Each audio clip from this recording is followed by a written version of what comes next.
What's going on, everybody? So welcome to my latest video. This video was actually an idea by a couple people that are subscribed to my channel who were like, Chad, you should showcase the Criterion Collection movies that you own on the channel to, obviously just show all of us the ones that you own. And I was like, I like that idea. And it's perfect, being as how in July there was the Barnes & Noble's 50% off Criterion Collection deal.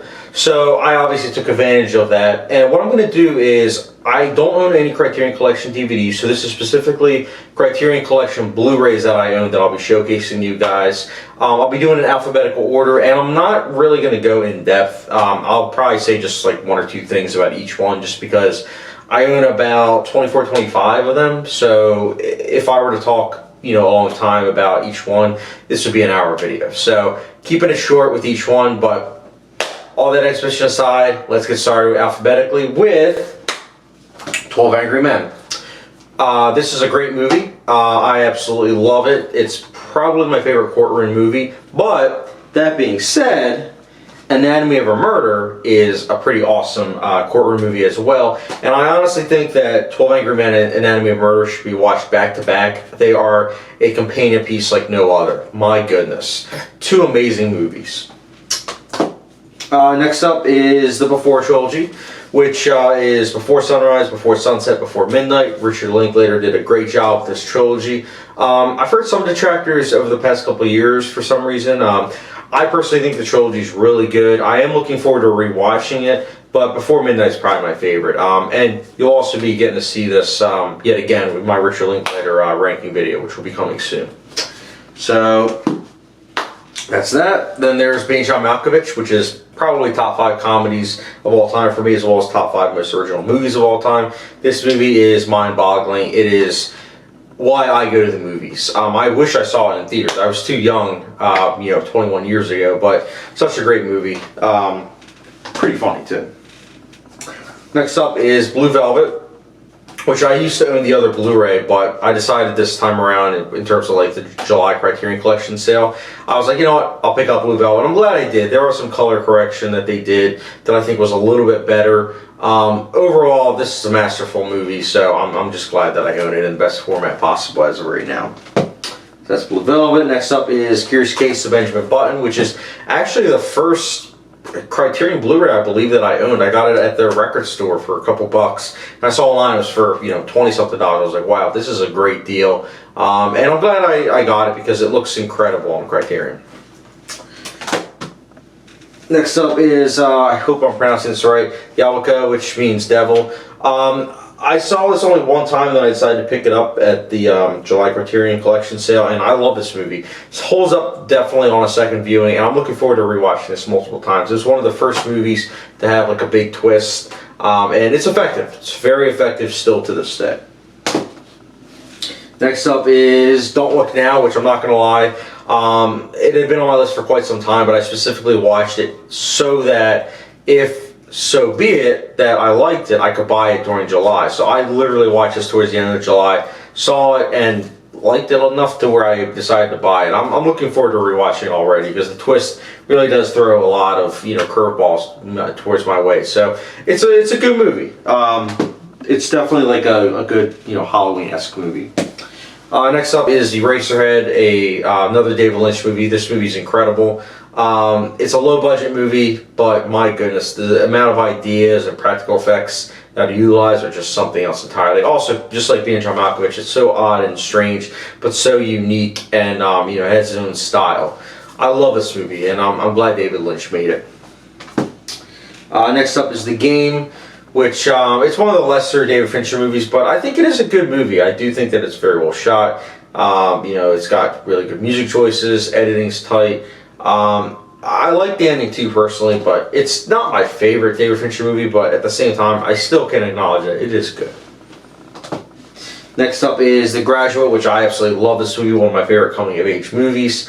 It's so effective. I mean, Dustin Hoffman kills it, in the role, as Benjamin. And the thing is also, Mrs. Robinson herself is also really good. It's just a movie that I feel like keeps on giving. Each time that I watch it, I feel like I like it more and more. And I feel like sometimes that's very difficult for movies to pull off. Actually, a lot of the time, I should say. But, yeah, The Graduate, great movie. Next up is House, which is yet another movie that I decided to watch in July specifically so that if I liked it, I could get it, pretty cheap.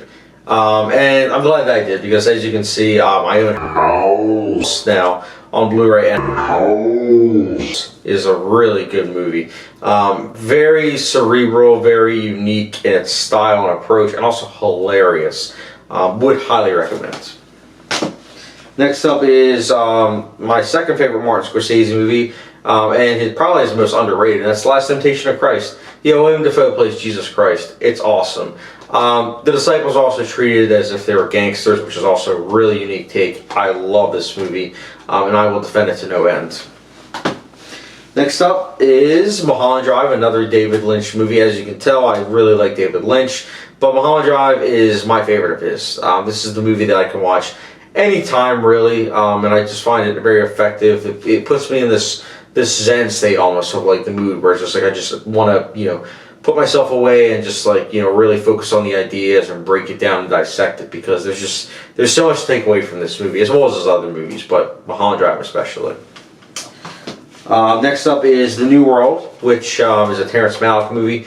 I love this movie. I liked it the first time when I saw it like 6 years ago, but I decided to revisit it. So I took a gamble technically by buying it on Criterion Blu-ray, but it was a gamble that paid off. The $25 is definitely well worth it, especially because it comes with 3 cuts. Now I don't know which one you as an audience member would prefer, but for me personally, I did go with the extended cut, and I am so glad that I did, because it is great stuff. New World, highly recommend. Also, if you watch this movie, you can definitely see where the cinematographer got a lot of his ideas and techniques, because he then ended up using them for The Revenant. So, pretty awesome stuff. Next up, Punch Drunk Love, one of my favorite romance movies, probably top 5. Paul Thomas Anderson kills it in Punch Drunk Love with his directing. Adam Sandler nails it. It's just overall a very effective movie with what it's going for, and I do feel like everyone should watch it, although not everyone's going to like it because of its quirkiness. Next up is Rosemary's Baby, which inspired heavily movies such as like Mother especially, but then you also have like Hereditary, and Rosemary's Baby, even in like lesser movies, it's very relevant. It's very prevalent to where it's like, oh, that's not, that's something else. But Rosemary Baby, it's a really good movie. I would highly recommend it. Though I will say, for younger people, I do think that you should probably watch it and then rewatch it years later, because I do think that this is one of those movies that, with a new fresh set of eyes, it's actually a very effective movie. I love this movie. Next up, The Seventh Seal, which freaked me out the first time I saw it. I actually had nightmares about it, and then I watched it a couple months ago, and The Seventh Seal gave me nightmares again. I don't know, maybe it's just the idea of death, just literally waiting at your front door. It's kind of like a frightening idea, but it's nonetheless still a very effective movie, and I do think that it's something that, I don't even know, man. Next up, Silence of the Lambs, one of my all-time favorite movies. Just a masterpiece all around. It was way ahead of its time, especially in its role of discussing like gender roles. I do think that both actors, deserved to win. I do believe that Anthony Hopkins deserved to win, but I also am so glad that Jodie Foster won as well, because these two were very well deserved. To a point of where it's like, this is cool to see them just on screen. Their chemistry alone is what makes this movie work. Although, of course, there are a lot of other stuff that works amazingly, including the editing, but it's really good stuff. Next up is The Thin Red Line, which I absolutely love this movie. This has to be my favorite war film. It's very philosophical, it gets nitty gritty, and there are so many things I can praise about this movie. And the last two, I have The Tree of Life, which I actually own the other Tree of Life, the theatrical one that was released on 20th Century Fox Blu-ray, and then I decided to pick up, after a couple people on my ranking video of, Terrence Malick said, hey, you should check out the extended cut. So I was like, hey, why not? And I'm so glad I did. The extended cut is amazing. It's a masterpiece, and I love this movie. This is a great movie.